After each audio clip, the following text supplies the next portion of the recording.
చాలామంది పిత్తులేసే వాళ్ళని చూసి ఎగతాళి చేస్తుంటారు. కానీ నిజానికి పిత్తులేయటం వల్ల చాలా ఉపయోగాలు ఉంటాయి.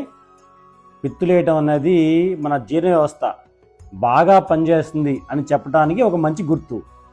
మనం తిన్న ఆహారం శరీరంలో డైజెస్ట్ అయ్యేటప్పుడు సాధారణంగా కొంత గ్యాస్ ఫామ్ అవుతుంది. అదేవిధంగా మన పేగుల్లో గుడ్ బ్యాక్టీరియా ఉంటాయి, అంటే మన శరీరానికి మంచి చేసే బ్యాక్టీరియా.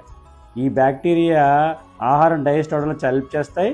ఈ బ్యాక్టీరియా కూడా కొంత గ్యాస్ ఫామ్ చేస్తాయి.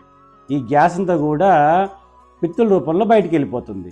మనం కనుక మంచి ఆహారం బ్యాలెన్స్డ్ డైట్ తీసుకుంటే రోజుకి 5 నుండి 10 సార్లు పిత్తులేయటం నార్మల్. ఒకవేళ కనుక ఈ గ్యాస్ అంతా పిత్తు రూపంలో బయటికి పోకపోతే ఆ గ్యాస్ అంతా పొట్టలో పట్టేసి పొట్ట ఉబ్బరం వచ్చేసి మనకు చాలా ఇబ్బందిగా అనిపిస్తుంది. ఒకవేళ పిత్తులు చాలా ఎక్కువగా వస్తున్నాయంటే మనం తిన్న ఆహారం మన శరీరానికి సరిపడట్లేదని అర్థం. అలా అని